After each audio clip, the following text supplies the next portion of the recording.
안녕하세요. 토토웨이입니다. 토트넘의 제임스 매디슨은 1차전에서 무릎 부상을 당해 교체됐으며 이로 인해 이번 시즌 남은 경기 출전이 어렵게 됐습니다. 라두 드라구신과 루카스 베르그발 역시 부상으로 이탈한 상태입니다.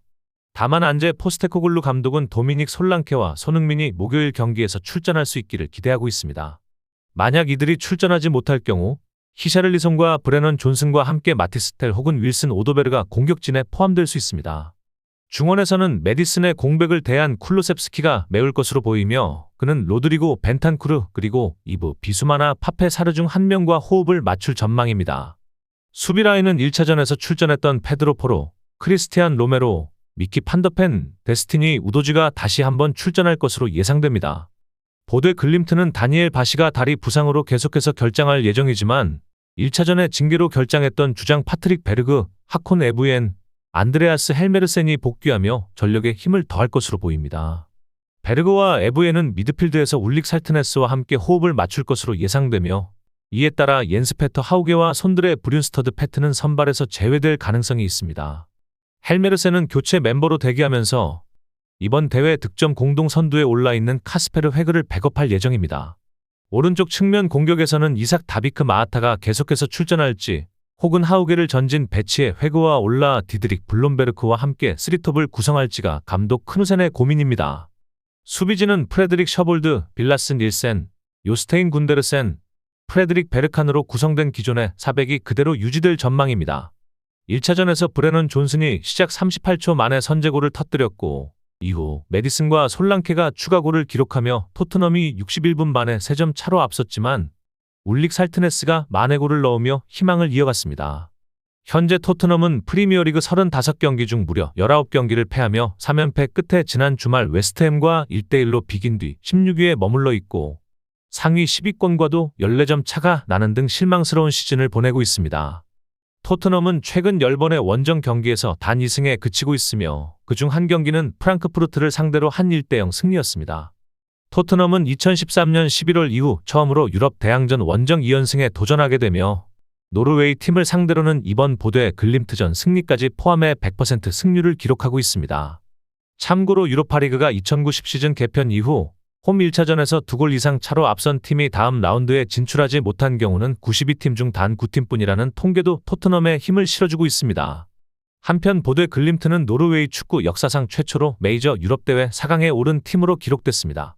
토트넘전 재대결을 위해 충분한 휴식을 취했고 과거 잉글랜드 팀을 상대로 사전 전패를 당한 만큼 이번 경기를 통해 첫 승리를 노리고 있습니다.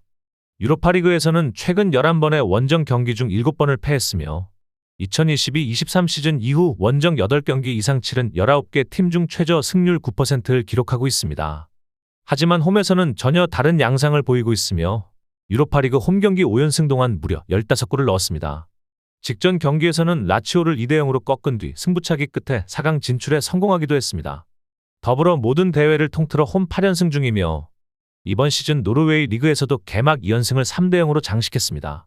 이번 경기는 보드 글림트가 홈의 기세를 앞세워 골을 넣을 가능성이 높으며 최근 15경기 중 단 한 경기만 무실점한 토트넘의 수비력도 불안한 상황입니다. 2점 차를 뒤집는 시나리오도 완전히 배제할 수는 없지만 현실적으로는 어려울 수 있으며 토트넘은 결국 유로파리그 결승 진출에 성공할 것으로 보이며 예상 스코어는 무승부입니다. 맨체스터 유나이티드는 브렌트포드전에서 근육 부상으로 교체된 마타이스 더 리흐트의 몸 상태를 지켜보고 있으며 토비 콜리어와 함께 출전 여부를 경기 당일 평가할 예정입니다.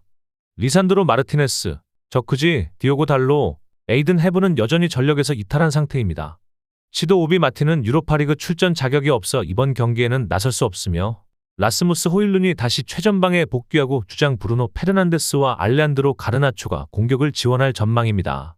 아모림 감독은 중앙 수비수로 빅토르 린델로프를 기용할지를 고민 중이며 아마드 디알로가 오른쪽 윙백으로 선발 출전한다면 누사이르 마즈라위가 오른쪽 센터백으로 이동할 수도 있습니다.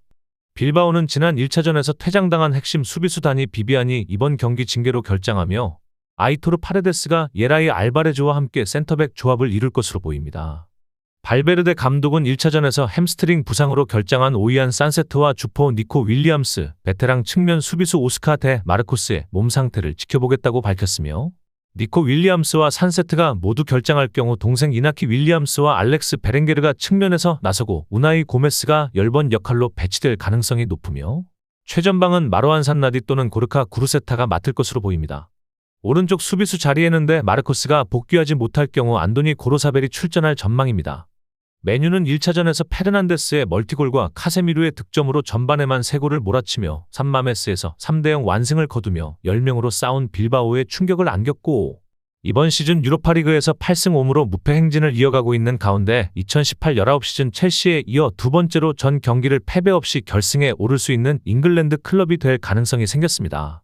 아모림 감독은 한 경기에서는 어떤 일도 일어날 수 있다며 방심은 없다고 강조했지만 메뉴는 최근 브렌트포드와의 리그 경기에서 4대3으로 패하며 역대 최연소 선발 라인업을 내세운 결과를 얻지 못했고 35경기에서 16패를 기록하며 현재 승점 39점으로 프리미어리그 최하위권인 15위에 머물러 있어 다음 시즌 챔피언스리그 진출을 위해서는 유로파리그 우승이 절실한 상황입니다. 다만 위안이 되는 기록은 유로파리그 또는 UEFA컵 역사상 원정 1차전에서 3골 차 이상 승리한 133개 팀 모두가 다음 라운드에 진출했다는 점이며 메뉴는 지난 2022년 9월 레알 소시에다드전 패배 이후 올드 트래포드에서 유로파리그 11경기 연속 무패 행진을 이어가고 있습니다. 반면 빌바오는 라리가에서는 최근 14경기에서 5승에 그치며 4위 경쟁에서 비아레알에 추격당하고 있고 최근 라리가에서 레알 소시에다드와 득점 없이 비기며 90분 동안 단 한 개의 유효 슈팅만 기록하는 등 최근 9경기 중 6경기에서 무득점에 그치고 있는 공격력 부진이 고민입니다. 빌바오는 유럽대회 역사상 홈에서 3골 차 패배를 안고도 역전 진출한 사례는 2023-24 시즌 컨퍼런스 리그에서 1차전 4대1 패배 후 2차전 6대1로 이긴 올림피아코스 단 한 차례뿐이며 빌바오도 유럽대회 토너먼트에서 홈과 원정 모두 패한 사례는 역사상 단 3번뿐이었기에 현실적으로 어려운 도전이 될 것입니다. 그동안 유럽대회에서 잉글랜드 팀 원정 성적도 9경기 중 7패로 부진했으며 올드 트래포드에서 마지막으로 승리한 경기는 2012년 3월 마르셀로 비엘사 감독 시절 3대2로 승리한 경기뿐입니다. 메뉴와 빌바오의 5차례 맞대결에서는 총 22골이 터졌고 평균 4.4골로 다득점 양상을 보였으며 이번 경기 역시 골잔치가 예상됩니다. 최근 9경기 중 단 2경기에서만 클린시트를 기록한 메뉴 수비는 실점 가능성이 높지만 3골 차 리드를 안고 홈에서 치르는 경기를 메뉴가 놓칠 가능성은 낮아 보이며 결국 득점에서 앞서며 결승 진출을 확정지을 전망입니다. 저의 분석을 재미있게 보고 계시다면 잠시 좋아요와 구독 한번 눌러주시면 큰 힘이 됩니다. 첼시는 레기아와의 홈경기에서 조슈 아첸퐁만이 유일한 유망주로 선발 출전했지만 이번 경기에는 타이릭 조지가 선발로 나설 수 있으며 슈마이라, 무우카와 마티스 아무구 역시 벤치에서 출전 기회를 노리고 있습니다. 한편 크리스토퍼 은쿤쿠는 부상으로 웨슬리 포파나, 마르크 기우와 함께 결장자 명단에 이름을 올렸고 복귀한 로메오 라비아는 엔트리에 등록되지 않아 세인트 제임스 파크 원정에 데뷔에 대기할 예정입니다. 상대팀 유르고르데는 주전 골키퍼 필립 마노일로비치가 유럽대항전 엔트리에서 제외돼 출전이 불가능하며 대체 골키퍼 말콜름 닐슨 또한 팔꿈치 부상으로 빠지면서 야코브 린네가 다시 골문을 지킬 것으로 보입니다. 자카리아 사워, 10대 미드필더 마티아스 실타는 베테랑 알빈 엑달 역시 명단에 등록되지 않았고 여기에 부상자까지 대거 발생하며 지난 1차전에서는 교체 명단조차 12명이 아닌 7명만 포함시켜야 했습니다. 파트릭 아슬룬드, 오스카 팔레니우스, 니노 주겔, 라스무스 슐러, 피오트르 요한선 등도 결장자 명단에 포함되면서 런던 원정에서는 10명 이상의 주전 전력이 빠진 상태로 경기를 치러야 합니다. 1차전 원정에서 4대1 대승을 거둔 첼시는 이번 대결에서 승부가 사실상 결정된 상태이며 애초부터 4강전에서 가장 유리한 대진을 받은 팀으로 평가받았기에 자력으로 결승 진출을 예약해 놓은 셈입니다. 제이든 산초와 노니 마두에케의 전반 득점에 이어 교체 투입된 니콜라스 잭슨이 2골을 추가하며 4대0까지 달아났고 유르고르덴의 이삭 알레마에우가 한 골을 만회했지만 흐름을 바꾸기엔 역부족이었습니다. 첼시는 앞선 8강전에서도 레기아와의 1차전 원정에서 3골차 승리를 거둔 후 홈에서는 패배했음에도 결승 진출에 큰 문제가 없었던 전례가 있어 분위기 또한 낙관적입니다. 리버풀을 3대1로 꺾은 최근 리그 경기 포함 최근 4연승을 기록 중인 첼시는 챔피언스리그 진출권 경쟁에서도 우위를 점하고 있으며 최소한의 에너지 소비로 다음 일정에 대비하길 원하고 있습니다. 1차전 흐름과 첼시가 스웨덴 팀을 상대로 치른 최근 3번의 홈경기에서 모두 무실점 승리를 거둔 점을 고려하면 무난한 흐름이 예상됩니다. 반면 유르고르데는 지난 1차전 완패의 아픔을 싣고 조금이라도 나은 경기력을 보여주길 바라고 있으며 레기아가 첼시 원정에서 승리를 거둔 전례처럼 자존심을 지키는 모습을 보여주고자 합니다. 하지만 유럽 대회보다는 스웨덴 리그에서 부진한 출발을 극복하는 데 더 집중하고 있으며 현재까지 유럽 대항전에서 10승을 거둔 이들이 만약 이번 경기에서 승리하면 스웨덴 팀 최초로 11승을 기록하게 됩니다. 다만 시즌 개막 이후 6경기에서 8점밖에 얻지 못했고 유럽 경기를 치른 뒤 치러진 3번의 리그 경기에서 단 한 번도 이기지 못한 흐름 속에서 분위기 반전을 만들어내긴 쉽지 않아 보입니다.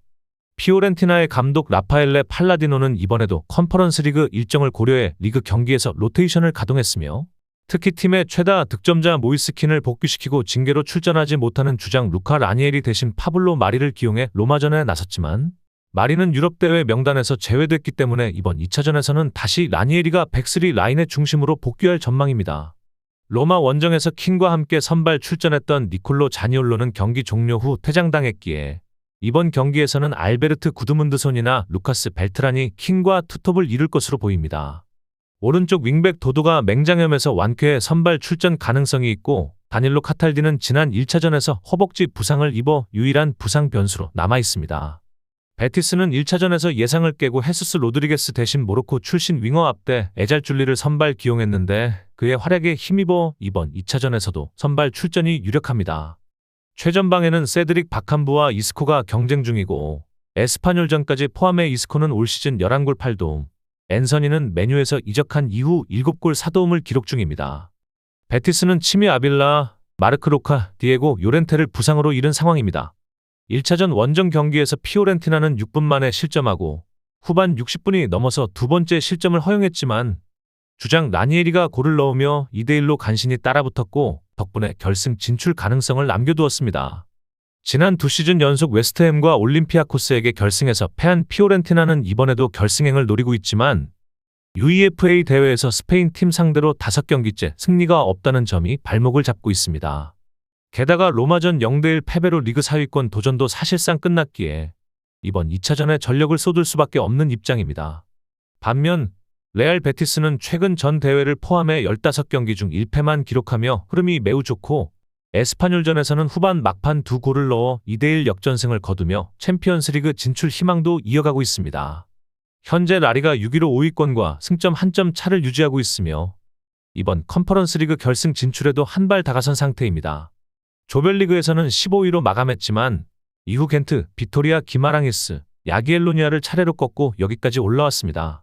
하지만 홈에서의 우세한 경기에도 불구하고 원정 2차전에서 한 골 차 리드라는 점은 펠레그리니 감독에게 부담이 될 수 있습니다. 이번 경기는 무승부로 끝나면서 레알 베티스가 결승에 오를 가능성이 높아 보입니다. 피오렌티나는 최고의 컨디션을 보여줄 경우 이변을 만들 수 있는 잠재력은 있지만 최근 흐름과 결정력에서 앞선 베티스가 피렌체 원정에서도 침착하게 경기를 풀어나가며 첼시와 함께 브로추 앞으로 향할 전망입니다. 브리스톨 시티는 주전 수비수 루크 맥널리가 무릎 중상으로 10월 말까지 결장 예정이며 카메론 프링도 3월에 당한 햄스트링 부상으로 수비 자원이 더욱 부족한 상황입니다. 아이만 베나루스는 무릎 부상으로 여전히 장기 이탈 중이며 마크 사이크스는 이달 중 복귀를 목표로 하고 있습니다. 반면 프리미어리그 승격을 노리는 셰필드 유나이티드는 젊은 유망주 올리 아블레스터가 11월에 입은 심각한 무릎 부상으로 플레이오프에 나설 수 없고 수비수 리스 노링턴 데이비스 역시 올 초 사타구니 부상으로 센터백 자원에 제한이 있습니다. 챔피언십에서 오랜 기간 중위권을 맴돌던 브리스톨 시티는 마침내 플레이오프 진출권을 확보하며 프리미어리그 승격까지 단 3경기를 남겨두고 있으며 정규 시즌 마지막 3경기에서 승리가 없었지만 마지막 경기에서 강등권에 있던 프레스턴과 2대2로 비기며 6위를 지켜냈습니다.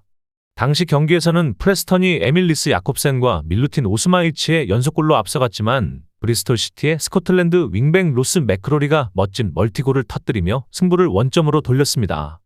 리암 매닝 감독이 이끄는 브리스톨 시티는 6위로 시즌을 마무리해 미럴과 블랙번을 간신히 따돌렸으며 홈구장인 애쉬턴 게이트에서 2월 9일 스완지전 이후 8경기 연속 무패 행진을 이어오고 있어 기대감이 큽니다.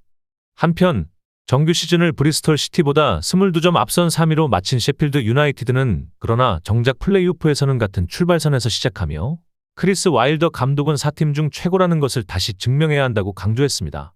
리즈와 벌리와의 자동 승격 경쟁에서 최근 7경기 중 2승에 그치며 탈락했고 마지막 경기에서는 블랙번과의 홈 경기에서 승리를 놓치며 불안한 마무리를 보였습니다. 리그 전체 원정 성적만 보면 43점을 기록한 셰필드 유나이티드는 벌리에 이어 두 번째로 좋은 기록을 세웠고, 타이리스 캠벨과 구스타보 하머 같은 검증된 공격 자원에 더해 벤 브레레톤 디아스와 톰 캐넌 같은 신입생들도 전방에서 위협적인 역할을 기대받고 있습니다. 하지만 최근 흐름을 보면 브리스톨 시티가 홈 이점을 살려 셰필드 유나이티드를 제압할 가능성이 높아 보이며, 셰필드 유나이티드는 2차전을 위해 일단 경기를 접전 양상으로 끌고 가는 것이 중요할 전망입니다.